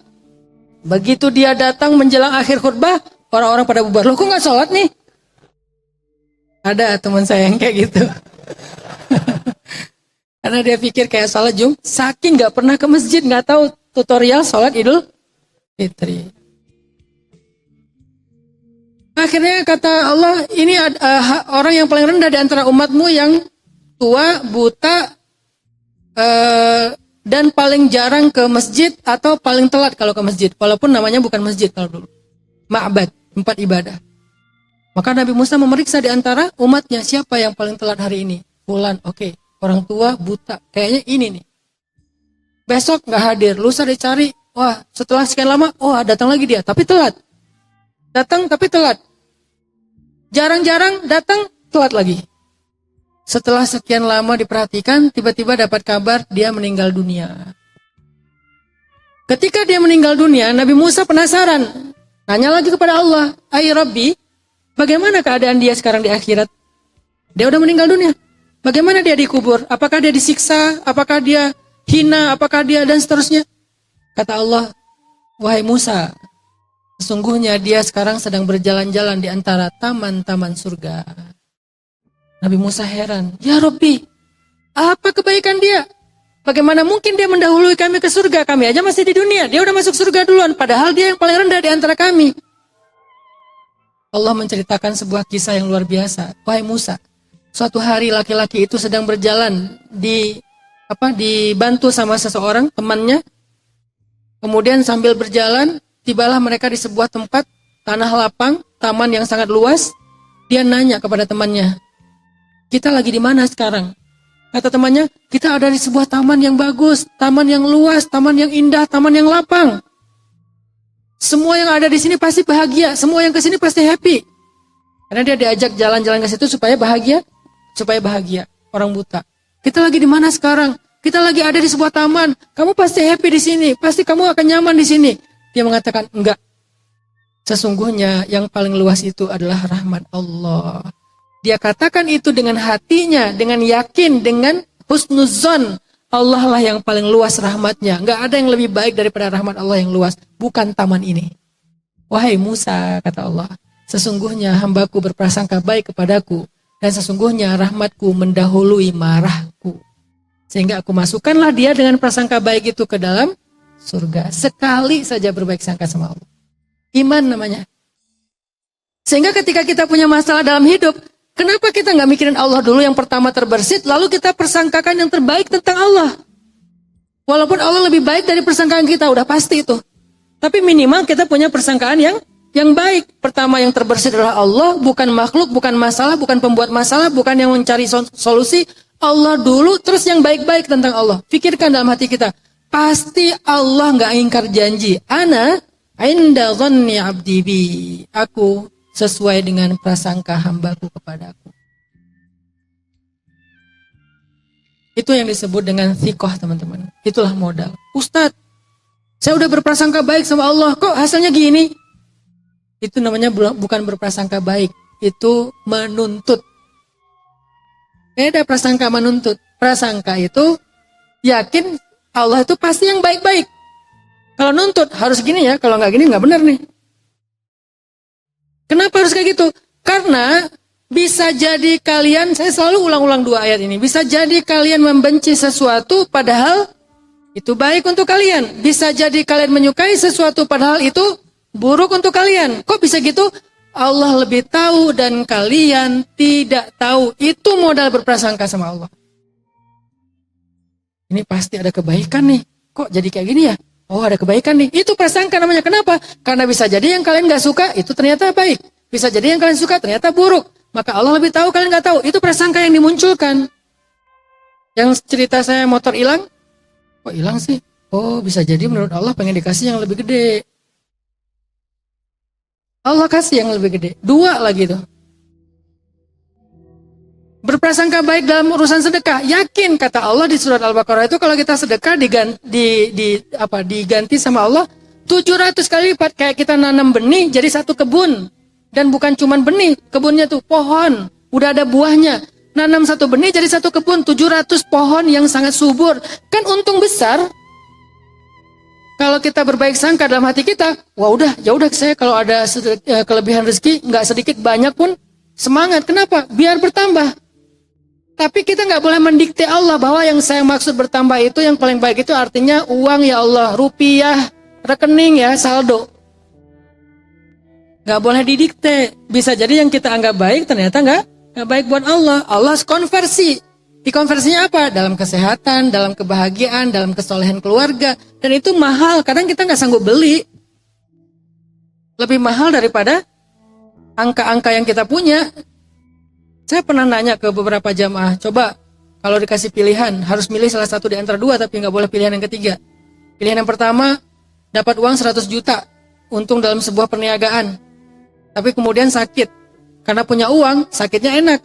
Gimana? Berobat di rumah sakit, ngambil kamar VIP, dokternya spesialis, kamarnya gede, ada kulkasnya, ada TV-nya, ada bed sofanya. Keluarga nungguin kita, bahkan sampai keluarga pun jadi reuni gara-gara kita di rumah sakit. Saking nyamannya berobat di situ. Ya, kan enak tuh berobatnya orang kaya ya. Nggak ngedengerin pasien sebelah yang batuk-batuk atau sakaratul maut, kita kebawa. Kan kadang-kadang kalau yang satu kamar berdua, bertiga, apalagi rame-rame berlima itu kan sana batuk, yang sana muntah-muntah, yang sana nazak, sakaratul maut, teriak-teriak. Kita kan kayak, apakah saya udah beda alam? Ini karena orang kaya, sakit pun enak. Sakit enak, berobatnya nyaman, datang dokter spesialis profesor lagi. Namanya dokter spesialis kan beda sama yang baru latihan. Dia ngomongnya tuh yang nyemangatin. Oh ini mah besok juga udah bisa pulang, sakit biasa. Padahal obatnya ditambah. Tapi katanya sakitnya biasa, besok juga udah sembuh, besok juga udah pulang. Biar menyemangati kita untuk sembuh. Bagus dokternya, nyaman. Bahkan dikasih nomor kontak pribadinya dokter. Jadi kita kayak ngerasa punya akses langsung ke dokter yang paling senior. Nyaman karena punya uang 100 juta. Seminggu dirawat, alhamdulillah sembuh, pulang pas mau nebus biaya rumah sakit, alhamdulillah selesai 100 juta. Atau pilihan yang kedua, nggak ada uang 100 juta, tapi nggak sakit. Pilih yang mana? 100 juta, sakit, berobat yang nyaman, sembuh, bayar 100 juta. Atau nggak ada 100 juta dan nggak sakit. Nggak ada pilihan ketiga ya, cuma ada dua. Pilih yang mana kalau kita harus memilih? Udah pasti kita memilih yang kedua lah. Kita nggak mau sakit. Dan seringnya hidup kita tuh kayak gitu teman-teman. Cuma kita aja nggak sadar. Allah nggak ngasih kita musibah, Allah nggak ngasih kita sakit, Allah nggak ngasih kita masalah keluarga, Allah nggak ngasih kita pengkhianatan dari orang terdekat. Dan itu kalau kita mau bayar, mahal. Makanya jangan ngedikte Allah. Pokoknya yakin aja yang terbaik ada di sisi Allah. Itulah namanya husnuzon. Atau bisa juga maknanya bukan sekedar Allah memilihkan yang terbaik. Fa inna ma'al usri yusra. Diulang lagi. Inna ma'al usri yusra. Bersama dengan kesulitan ada kemudahan. Bersama dengan kesulitan ada kemudahan. Artinya apa? Kesulitan tidak pernah turun ke muka bumi sendiri. Pasti dia barengan dengan kemudahan. Itu pasti, satu paket. Udah pasti. Sehingga kalau kita ngalamin sebuah kesulitan dalam hidup, jangan cuma lihat kesulitannya, mana sisi kemudahannya. Yakin ada. Nah disitulah muncul husnuzon kepada Allah. Datang masalah, wah bawa kemudahan. Gitu yang kita pikirin, husnuzon. Tadi apa lagi masalahnya? Masalah dengan dosen, ditolak judul. Wah, mau dikasih nilai bagus misalnya. Atau apalah kemudahan yang lain yang kita nggak pernah tahu. Pokoknya ada, kita aja yang belum tahu sekarang. Tapi ada, yakin. Kenapa kok yakin? Karena Allah yang berfirman, fa inna ma'al usri yusra. Inna ma'al usri yusra. Satu paket, nggak ada fa inna ma'al usri, ya usri. Inna ma'al usri, ya usri. Ya nggak ada itu. Yang ada fa inna ma'al usri yusra. Udah satu paket, ditegasin lagi. Dan kalimatnya ma'a, bersama, bukan setelah. Setelah kesulitan ada kemudahan. Setelah itu kan bisa 100 tahun, 200 tahun ya. Ini bersama, paketnya tuh datang bareng. Kenapa kita, dan biasa dan seringnya kemudahannya itu lebih besar daripada kesulitannya. Jadi kalau datang kesulitan teman-teman, lihatlah dia sebagai kurir anugerah yang besar yang sedang datang kepada kita. Dia kurirnya. Emang kurang nyenengin sih kurir itu. Yang bernama kesulitan. Tapi kalau kita tahu dia bawa paket yang mahal, gak apa-apa, kurang nyenengin juga. Nyebelin juga gak apa-apa. Ada kurir nyebelin misalnya. Tapi dia tuh bawa sesuatu yang berharga. Gak apa-apa deh, sabar-sabarin aja dikit. Yang dia bawa lebih penting. Soalnya gak ada yang bisa bawa yang ini, kecuali dia. Kadang-kadang misalnya kayak gini. Ada asisten rumah tangga. Cerewet orangnya. Kalau ngomong tuh gak diem-diem. Terus aja ngomong panjang. Kenapa kok dipekerjakan terus di rumah itu kok gak dipulangkan ke kampungnya? Kenapa? Karena kebaikan dia itu lebih besar daripada cerewetnya. Sehingga disabar-sabarin aja deh cerewetnya si Bibi. Tapi kan beres rumah. Anak-anak semuanya rapi, mandi semuanya dan dididik. Dan dia dekat juga sama anak-anak. Bahkan kadang-kadang kalau saya nggak pulang 2 hari, nggak apa-apa, anak-anak udah dekat sama si Bibi. Misalnya nih, kan kita mikirin sisi positifnya dan sehingga kita sabar kan dengan sisi kekurangannya. Begitu juga dengan kesulitan dan kemudahan. Kemudahannya besar, kesulitannya sedikit, sabarin aja dulu. Kenapa? Karena dialah yang membawa kemudahan yang besar itu. Fa inna ma'al usri yusra. Inna ma'al usri yusra. Cerita terakhir sebelum saya tutup. Tersebutlah kisah. Ada 2 orang solihin. Suka saling mengunjungi, bersilaturahim setahun sekali. Suatu saat orang yang pertama mengunjungi temannya ke rumahnya. Tok tok tok, assalamualaikum. Dari dalam rumah terdengar suara, siapa? Bukan waalaikumsalam. Siapa? Saya Fulan bin Fulan, sahabatnya Fulan. Apakah ini rumahnya? Ya, kenapa? Saya ingin mengunjunginya, saya ingin silaturahim, ingin mendapatkan nasihat. Apakah dia ada di rumah? Nggak ada, dia lagi cari kayu bakar, dia lagi pergi. Biarin aja dia mati di hutan. Dasar suami nggak benar. Wah, ngomel. Ternyata istrinya ini ngomel tentang suaminya. Dibuka aibnya, dihina suaminya di depan tamu. Akhirnya tamunya nunggu depan pintu, nggak masuk.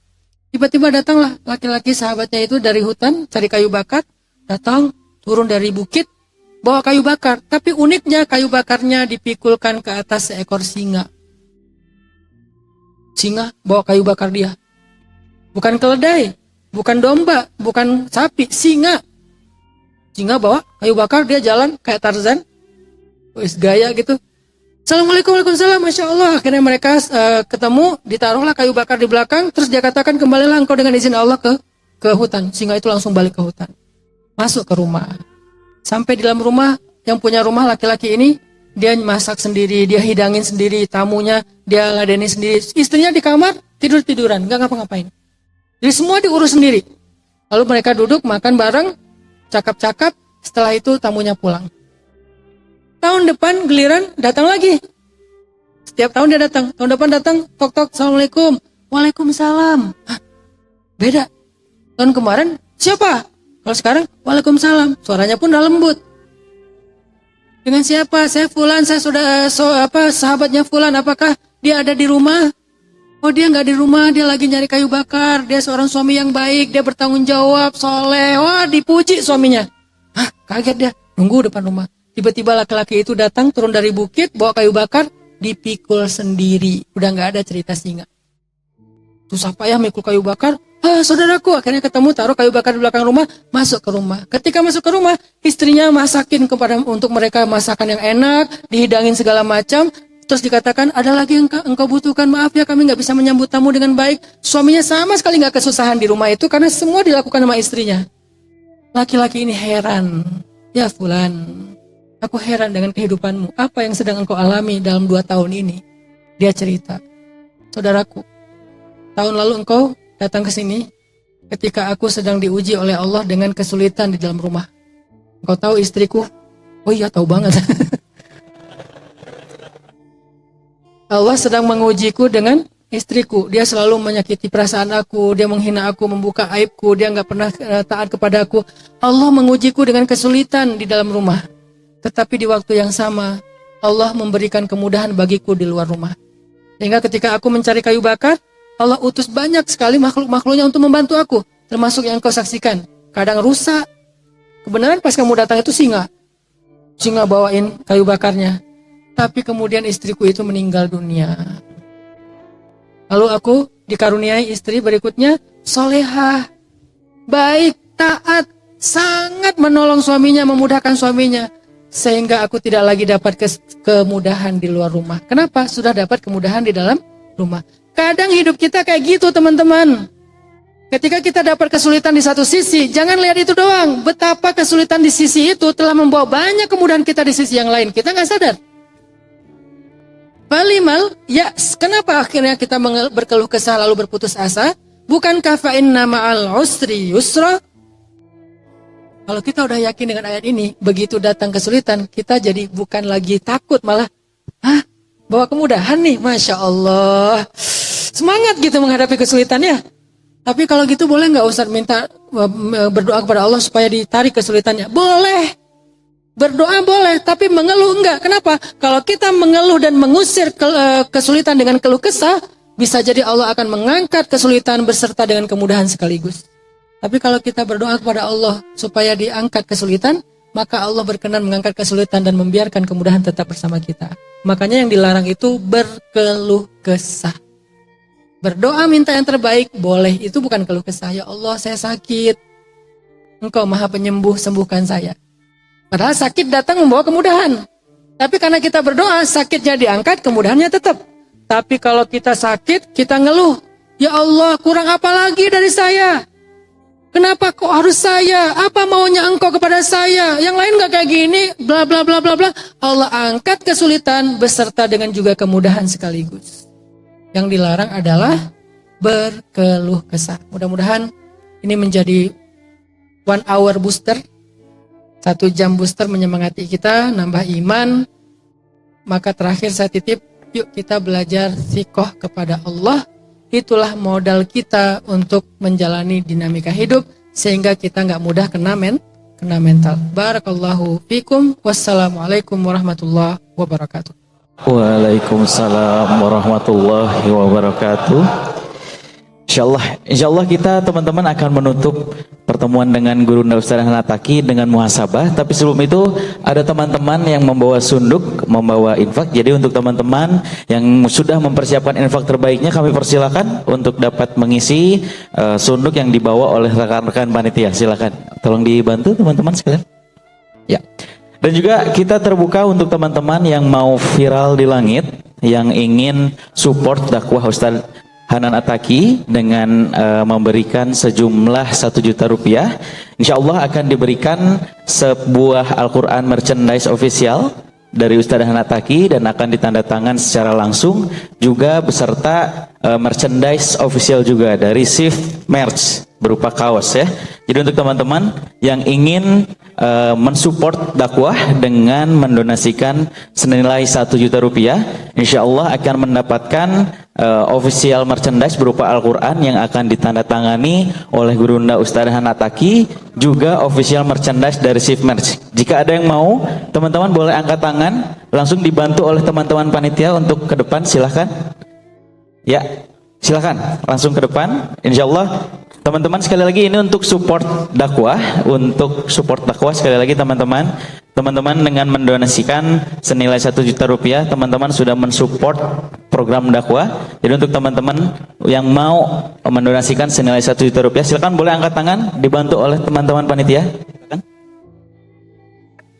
Insya Allah akan diberikan juga nanti ada official merchandise berupa kaos dan juga Al-Quran yang akan ditandatangani langsung oleh Gurunda Ustaz Hanan Attaqi. Untuk teman-teman yang ladies atau akhwat yang ingin, boleh dibantu oleh teman-teman ladies panitia, silakan.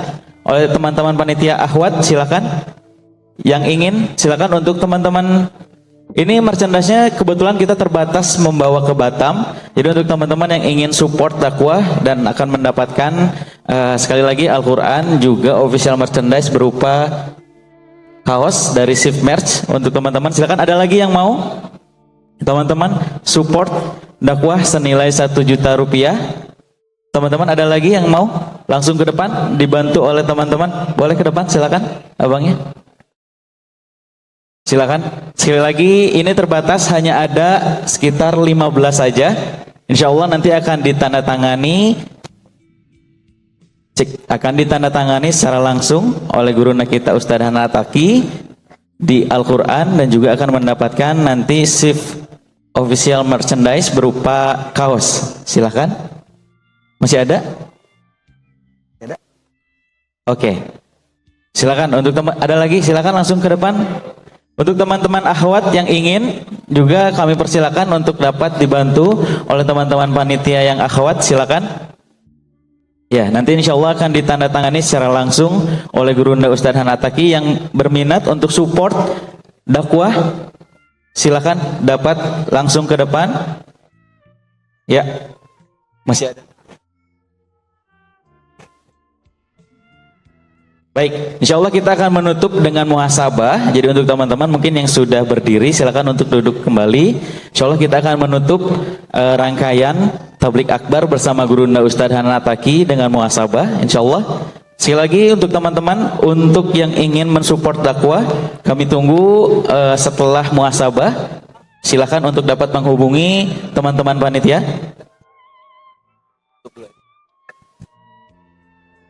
Insya Allah kita akan menutup pertemuan dengan Gurunda Ustaz Hanan Attaqi dalam tablik akbar dengan muhasabah. Pada Gurunda kami persilahkan.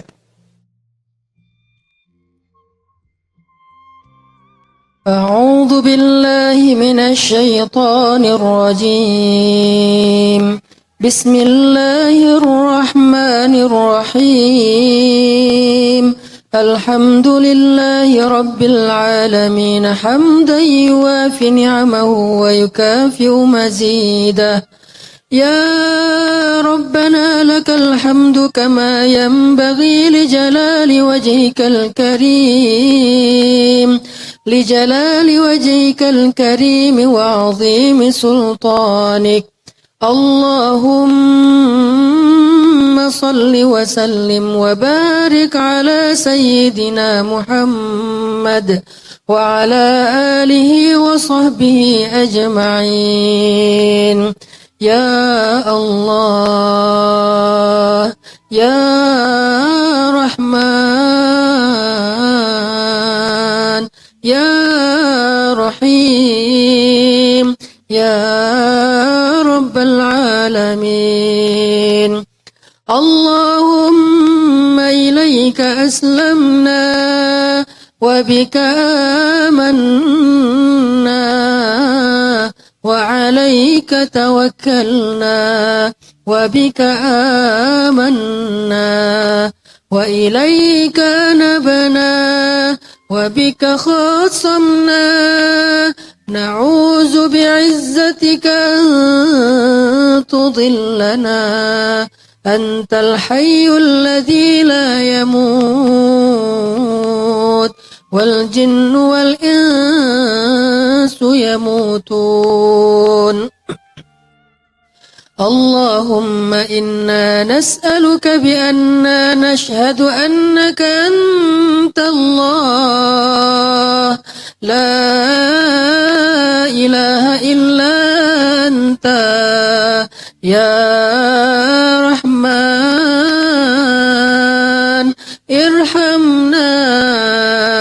ارحمنا واعف عنا واغفر لنا يا عفو يا غفور. ارحمنا واغفر لنا يا الله. يا حي يا قيوم يا حي يا قيوم يا حي يا قيوم برحمتك نستغيث.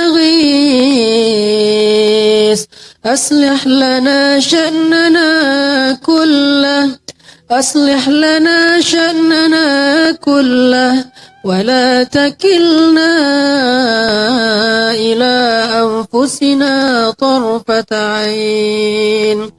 اللهم أعنا على ذكرك وشكرك وحسن عبادتك.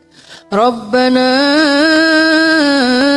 آتنا من لدنك رحمة وهيئ لنا من أمرنا رشدا واجعل لنا من كل ضيق مخرجا ومن كل هم فرجا ومن كل عسر يسرا. اللهم إنا نسألك رضاك والجنة ونعوذ بك من سخطك والنار. Duhai Allah, Engkau yang maha pemurah lagi maha penyayang. Engkau yang maha pengasih, Engkau yang maha pengampun, Engkau yang maha Ra'ufun, Engkau yang maha wadudun. Ya Allah, segala kemuliaan adalah milik-Mu ya Allah. Segala kebaikan ada di dalam genggaman-Mu ya Allah. Segala kekuasaan tidak ada yang membatasi-Mu ya Allah. Engkau maha kuasa atas segala sesuatu. Engkau berkehendak melakukan apapun yang Engkau inginkan. Jika Engkau menginginkan sesuatu, maka Engkau katakan kun, jadilah dia seperti yang Engkau inginkan. Ya Allah, ajarkan kami untuk menjadi hamba-Mu yang taat. Ajarkan kami, bantu kami untuk menjadi hamba-Mu yang selalu istiqomah. Bantu dan ajarkan kami untuk selalu ikut kepada perintah-Mu dan meninggalkan larangan-Mu. Ajarkan kami untuk selalu mampu berbaik sangka kepada-Mu karena Engkau selalu maha sempurna dan maha baik. Jangan biarkan hati kami terganggu, gelisah, apalagi berputus asa karena kami berburuk sangka kepada-Mu ya Allah. Ajarkan kami iman, ajarkan kami tawakal, Ajarkan kami thiqah. Ajarkan kami istislam kepadamu ya Allah. Ya Allah, tidak ada yang bisa menolong kami dalam setiap urusan dan masalah kami kecuali Engkau. Dan jangan biarkan kami salah paham kepada pertolongan-Mu. Terkadang Engkau memberikan kepada kami kebaikan, tetapi kami tidak mengerti sehingga kami menyalahkan-Mu, sehingga kami kufur kepadamu. Ajarkan kami hikmah, ajarkan kami hakikah, agar kami tidak salah paham kepadamu ya Allah. Ajarkan kami iman, sebagaimana Engkau mengajarkan kepada Nabi-Mu Muhammad melalui malaikat-Mu Jibril. Ajarkan kepada kami Islam, ajarkan kepada kami ihsan ya Allah. Rabbana, beri kami hasanah di dunia, beri kami hasanah di akhirat, dan jaga peliharalah kami dari azab api neraka. Masukkankah kami ke dalam surga ya Allah. Amin, amin, ya Rabbal Alamin.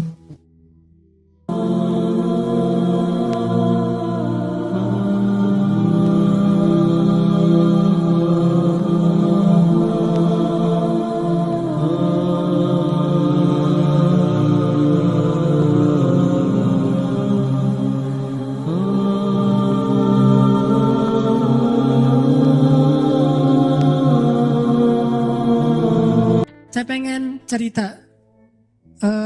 Ini cerita benar-benar saya alamin ya. Mudah-mudahan ini jadi makin bikin kita yakin. Hidup kita itu kan emang kalau kita melibatkan Allah itu jadi mudah ya. Susahnya hidup kita itu karena kita jarang melibatkan Allah. Kecuali udah mentok. Kalau dari awal kita nge-mention Allah dari awal itu apa? Bismillah. Di tengah-tengah kita masih terus nge-tag Allah. Ya hasbi Allah, la haula wala quwata illa billah. Berdoanya ke Allah. Kalau kita ngelibatin Allah dari awal dalam hidup kita, pertama Allah akan kuatkan hati kita. Kedua Allah akan bereskan urusan kita. Dan itu bukan cuma terjadi kepada Imam Ahmad bin Hambal yang saya pernah cerita. Bukan cuma pernah terjadi kepada Uwais Al-Qarani, tabi'in yang pernah saya cerita. Tapi juga terjadi kepada 3 teman saya. Yang satu anak Batam namanya AG, anak skateboard. Satu lagi anak Jakarta model namanya Agi. Satu lagi driver ojek online di Bandung. Ini 3-tiganya nih baru saya alami sekitar beberapa waktu yang lalu. Kalau yang ojek online sekitar sebulan yang lalu. Kalau yang Agi baru 2 minggu yang lalu saya ngalamin. Apa ceritanya? Melibatkan Allah dalam semua harapan kita. Agi, anak Jakarta ini, pernah ikut kajian saya kayak gini di salah satu masjid di Maruya, di Kebun Jeruk, Jakarta. Terus pas ikut kajian itu dia bilang gini, ya Allah, saya pengen banget ketemu Ustadz Hanan langsung, tapi jangan di taklim, karena agak susah, terlalu rame. Saya pengen ketemu berdua dalam suasana yang lebih nyaman. Kabulkanlah ya Allah, gitu. Selang seminggu kemudian setelah selesai acara itu, alhamdulillah qadarullah ombaknya lagi bagus di laut. Kan saya suka mantengin ombak tuh. Ada website namanya Surf Forecast kan. Forecast buat surfing. Jadi tahu ombaknya lagi berapa, seberapa baiknya untuk berselancar. Ombaknya lagi bagus nih. Ombaknya 2,5 meter, 2,5 meter. Terus anginnya pas gitu. Pergilah saya ke laut. Daerah Jawa Barat namanya Batu Karas. Spot surfing. Saya pergi ke sana nih. Agi yang tadinya di Jakarta, ternyata memang dia orang Batu Karas, tinggalnya di Jakarta. Jarang banget pulang ke Batu Karas. Nah, seminggu kemudian setelah taklim, dia sakit. Badannya nggak enak. Biasanya kalau cuma panas dingin, dia akan tinggal di kos-kosan. Tapi kali ini kangen pengen pulang kampung. Duh, kenapa ya saya pengen pulang kampung? Kenapa ya kayak Imam Ahmad bin Hambal gitu kan? Kenapa ya saya pengen pulang kampung? Akhirnya dia putuskan pulang ke Batu Karas. Dan sampai di Batu Karas, hari pertama dia sampai ke rumah, temannya ngajak ke pantai, kita mandi yuk, kita berenang yuk gitu kata temannya. Yuk, padahal lagi nggak enak badan tuh, diajak berenang dia mau. Berenang kalau orang sana berarti surfing, diajak surfing dia mau. Datang ke pantai, saya lagi duduk di pantai, lagi persiapan nih mau turun ke air, lagi duduk santai gitu pagi-pagi sambil ngopi dulu, sambil nggak jelas ya ngelamun tentang masa lalu. Jadi lagi duduk dulu nih di pantai nih, sambil ditaruh dengan papan biar nggak kena matahari. Udah ke pantai masih takut hitam, padahal udah hitam. Tiba-tiba lagi datang, ngeliat dari jauh, nih kayak kenal nih, siapa ya? Kayak pernah lihat, tapi biasanya kan penampilannya beda. Nih udah namanya orang lagi di pantai. Datanglah, pas udah dekat dia bilang, Ustadz Hanan ya? Saya ngeliat, ya kenapa? Saya jemaah Ustadz Hanan di Meruya, Kebun Jeruk minggu yang lalu. Oh iya, Kebun Jeruk minggu lalu memang ada taklim. Udah kenalan, dia bilang, Ustadz, minggu lalu saya baru berdoa nih, ya Allah saya pengen ketemu Ustadz Hanan, langsung bukan di taklim, biar bisa santai banyak ngobrol. Berikanlah saya apa yang saya harapin. Dia istighfar, dia sholawat, dia doa. Nggak sampai bertahun-tahun, cuma selang seminggu. Qadarullah Allah bikin skenario, ada ombak, saya datang, dia sakit, dia datang, akhirnya ketemu di pantai, ngobrol, jadinya saya seharian cuma ngobrol doang, nggak sempat surfing. Terus aja ngobrol, curhat, dia live IG gitu, aduh, jadi ngobrol sama dia, alhamdulillah dikasih gelang batu sama dia, nih Ustadz hadiah gelang batu untuk Ustadz, alhamdulillah ya udah saya pakai. Intinya adalah coba cuma seminggu doang tuh. Dia minta ke Allah, dia melibatkan Allah, akhirnya Allah kabulkan. Bisa nggak kita dalam waktu seminggu halal dengan cara berdoa ke Allah? Ya Allah, saya lihat dia kemarin di masjid. Masjid apa ini teh? Baitur Rahman. Cuma saya nggak berani menyapa. Saya menyapa dia lewat engkau saja ya Allah. Kalau kita yakin dan tembakan kita itu udah jago tadi, jawid imanak tujawid qiraat kata Teh Hanin tadi. Kuatkan, jagokan diri kamu dalam yakin ke Allah, makin jawid, makin jawad, makin bagus, maka insya Allah akan kena panahan kita. Ada orang mana tadi nggak kena sama sekali, ada orang yang di jarak yang sama langsung kena. Kenapa? Udah jawid, imannya udah mantap, udah yakin gitu. Dan yakin dalam bahasa mana tadi udah profesional. Nanti insya Allah tiba-tiba entah gimana caranya nggak usah cari tahu. Karena saya juga sama Teh Hanin yang cerita tadi, kita Teh Hanin maksudnya nggak mencari saya, ada saya mah mencari. Teh Hanin nggak mencari, saya sama sekali kita nggak kenal, dia nggak kenal saya. Pas ketemu di tempat kibdah emang ada sedikit trik yang saya lakuin gitu kan, biar bisa namanya ikhtiar gitu kan. Dan dengarkan ceritanya, nah gitu deh pokoknya. Yang jelas nggak usah berharap kepada Allah tergantung cara. Berharaplah kepada Allah karena kita yakin kepada Allah. Cara Allah yang bikin. Ini Agi nih. Yang kedua, driver ojek online. Saya waktu itu ada rapat di Pemuda Hijrah, namanya Masjid Pemuda Hijrah itu Al-Latif. Ada rapat di Al-Latif dan saya lagi malas nyetir, akhirnya naik ojek online. Pergilah ke Masjid Al-Latif. Dari pagi zuhur saya ngimamin di masjid, cuman pakai baju biasa. Terus asar juga ngimamin. Pas sudah selesai asar, saya mau pulang, saya order lagi nih ojek online. Saya order, ada yang ngambil, saya naik ojek, di tengah jalan dia nanya, Mas sering sholat di masjid itu? Kata dia. Lumayan, saya bilang. Ya itu masjid ramai banget ya, kalau taklim ramai banget tuh, penuh dengan anak muda. Ya alhamdulillah, saya bilang. Terus dia bilang lagi, ada tuh di situ tuh imam muda, bacanya bagus banget, orang Aceh. Siapa ya namanya? Saya bilang Muzammil. Oh ya Muzammil. Oh ya, kenal sama dia? Ya lumayan, saya bilang.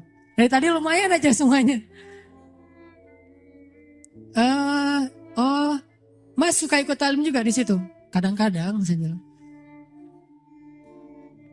Dia nggak ngeh sama sekali. Lama-lama dia mulai curiga, dia nanya, apa tadi ada kegiatan apa? Enggak, cuma ada rapat aja sama teman-teman DKM maksudnya. Iya. Mas tadi ngimamin sholat zuhur ya? Kata dia. Iya, kata saya. Mulai curiga kan dia. Asar juga? Iya. Oh, Mas namanya siapa? Hanan. Hah? Hanan yang mana nih? Kata dia. Mulai kaget dia kan, mulai panik gitu. Saya bilang Hanan Ataki, langsung oleng tuh motor tuh. Masya Allah, dia kaget sendiri. Dan itu olengnya tuh langsung berhenti pas lampu merah pula. Dia heboh sendiri di lampu merah, bayangin. Ya Allah, Masya Allah. Alhamdulillah, Ustadz tahu nggak? Ternyata ini Ustadz Ataki. Ntar dulu saya lihat ke belakang, benar nggak nih? Oh iya benar gitu. Dari tadi kayak Ustadz nggak ngomong-ngomong. Kata dia, Ustadz tahu nggak, sebulan ini saya selalu beristighfar, berdoa, sholawat. Ya Allah, saya pengen banget ketemu sama itu tuh satu lagi gurunya Muzammil yang ceramahnya suka di YouTube katanya. Ustadz Hanan Attaqi, saya pengen ketemu beliau tapi susah kalau di taklim. Pengen berduaan, jangan pas rame-rame. Ternyata berduaannya di atas ojek, coba. Dan itu demi Allah kisah nyata teman-teman terjadi. Jadi Imam Ahmad yang pernah kita dengar ceritanya bukan cuma terjadi di Basrah, terjadi juga di Indonesia, terjadi di Jakarta, di Bandung, Surabaya, di Kediri, di mana-mana kalau kita melibatkan sebegitu mudahnya. Padahal dua orang ini saya kira bukan ulama, bukan orang yang mungkin hijrahnya udah lama, baru juga hijrah. Tapi kenapa diperlakukan oleh Allah semudah itu? Bagi Allah orang yang sudah taubat dari dosa seperti orang yang tidak berdosa. Orang yang sudah taubat dari dosa seperti orang yang tidak berdosa. Jadi sama Allah memperlakukan dia seperti Allah memperlakukan kekasih-kekasihnya yang soleh lainnya. Jadi jangan pesimis, jangan putus asa. Kalau kita melibatkan Allah, kita akan dikuatkan. Tenang aja, udah tetap la tahzan innallaha ma'ana. Yang terakhir tadi kisah AG. AG ini anak skateboard dari Batam. Dia itu kerja di sebuah perusahaan swasta di Batam, IO gitu. Dia pertama dapat hidayah itu dengerin istrinya dengar booster di YouTube. Mah dengerin apa tuh booster? Ini ada ustadz katanya juga senang main skate walaupun gak bisa sih, cuma senang nemenin doang. Oh mana karena dia senang memang anak skate jadi ngelihat gitu. Oh ini ustadznya, coba dengerin lagi. Oh kirain tadi cewek. Biasalah kayak gitu mah ya, gak tau jenggotan gini. Udah gitu, oh gimana coba dengerin, nangis. Selama ini dia udah belasan tahun gak sholat. Jangankan sholat sendiri, jangan sholat ke masjid, sholat sendiri aja gak pernah. Bahkan sholat Idul Fitri aja gak pernah. Kan kalau kita minimal sholat Idul Fitri ya, setahun 2 kali lah ya. Walaupun masbuk itu juga. Kenapa masbuk? Kebiasaan kalau Jumatan datangnya kalau khutbahnya udah selesai. Dan Idul Fitri, Idul Adha mah khutbahnya selesai sholat. Wah masih khutbah, ntar aja deh kalau udah selesai. Begitu datang orang udah pada pulang. Loh kok gak sholat sih? Sholat Idul Fitri itu sebelum khutbah. Ini salah dia. Dia gak pernah sholat sama sekali. Tapi tiba-tiba nangis jadi kayak sadar dapat hidayah gitu. Tapi saya pikir emang bukan cuma dia yang dapat hidayah dengerin booster. Saya juga dengerin booster diri sendiri kayak dapat hidayah gitu. Oh benar juga ya kata Ustadz ini. Kok saya dapat hidayah? Kata saya sendiri tuh. Kan ada ceramah saya misalnya sebutlah Allah itu maha baik, Allah segala macam. Saya pas dengar, ya Ustadz itu benar juga dia ngomonginnya tuh. Akhirnya saya dapat hidayah dari diri sendiri. Dia dapat hidayah. Setelah dia dapat hidayah, diam-diam dia sholat. Dia wudhu, gak mau ketahuan sama keluarganya. Dia tutup pintu, dia sholat di dalam kamar. Jarang-jarang kamarnya dikunci. Pas istrinya mau ngelihat ke dalam rumah, dalam kamar, diketok-ketok kok gak dibukain. Pas udah selesai dia sholat langsung buka-buka pura-pura tadi ketiduran gitu. Dia gak mau ketahuan lagi sholat. Setelah sholat dia berdoa, ya Allah Ustadz itu udah bikin saya sadar. Saya pengen banget ketemu beliau. Beri saya jalan ya Allah. Hari dia berdoa, besoknya dia ketemu dengan atasannya. Dia bilang, Pak boleh saya minta izin. Padahal dia jatah cutinya udah habis tuh. Gak ada dapat jatah cuti lagi. Atasannya nanya, izin kemana? Saya mau ketemu Ustadz saya di Bandung. Ini orangnya, saya dengar booster dari dia, jadi saya sadar. Oh ya udah, kamu cuti sesuka kamu deh, kata atasannya. Dimudahin, butuh uang saku, dikasih uang saku, berangkat dia ke Bandung, dan dia datang ke hari Rabu taklim saya yang rutin di Bandung itu yang di Masjid TSB Trans Studio, ketemu langsung dengan saya dan alhamdulillah Ustadz, mudah banget ya kalau kita menuju ke Allah. Yang susah itu kalau kita menjauh dari Allah. Tapi kalau menuju ke Allah dipermudah, banyak banget urusan yang dipermudah. Saya malah dapat uang saku, saya malah dapat kayak bonus dari atasan saya. Keluarga saya alhamdulillah sekarang jadi lebih baik setelah saya berhijrah. Dan saya pengen ketemu dengan Ustadz, dimudahin banget. Ini lihat bukti. Bukan karena saya orang soleh, enggak. Kesolehan kita hanya Allah yang tahu. Tapi karena kita yakin sama Allah. Karena kita melibatkan Allah. Terus kenapa galau, kenapa khawatir, kenapa enggak tenang? Kalau kita bisa melibatkan yang maha kuasa dalam segala urusan kita. Jadi itu teman-teman, coba buktiin deh. Kalau teman-teman yang lain di tempat yang tadi saya ceritain udah membuktikan, kita pasti bisa lebih dari itu. Bukan hanya ketemu Ustadz, tapi juga ketemu dengan pasangan kita, menemukan rezeki yang halal untuk kita, apapun kebaikan. Tinggal, ya Allah, saya pengen nikah, beri saya jalan. Udah gitu lihat keajaiban terjadi dalam hidup kita. Kalau enggak juga, enggak ada sia-sianya berdoa kepada Allah. Makanya saya bilang kalau berdoa tuh jangan yang tanggung, yang mantap sekalian. Ya Allah, kalau mobil ya Allah saya pengen Alphard. Penghasilan kita kecil, tapi pengennya Alphard. Emang sia-sia? Enggak. Kalau enggak dikasih Alphard di dunia, dikasih Alphard di akhirat. Kan Allah pasti mengabulkan doa kan? Pasti itu. Kalau enggak dikabulkan di dunia, dikabulkan di akhirat. Bangun dari kubur tiba-tiba lewat Alphard berhenti depan kita. Ini mobil siapa? Ayo kita ke Padang Mahsyar lewat pakai Alphard gitu. Udah ada drivernya. Mereknya bukan Toyota tapi mereknya Cahaya. Merek baru nih. Belum dijual di Indonesia. Mereknya Cahaya. Kendaraan Cahaya yang lebih nyaman adalah Alphard. Jalan ke Padang Mahsyar. Kenapa saya dapat kendaraan ini ya Allah? Karena dulu kamu pengen banget punya mobil Alphard di dunia. Tapi aku tidak memberikannya di dunia karena itu tidak baik untuk kamu. Tapi aku berikan di akhirat. Apa sia-sianya berdoa kepada Allah? Jadi tetap ar-raja ilallah, berharapnya hanya ke Allah. Dan itulah obat untuk segala kegalauan.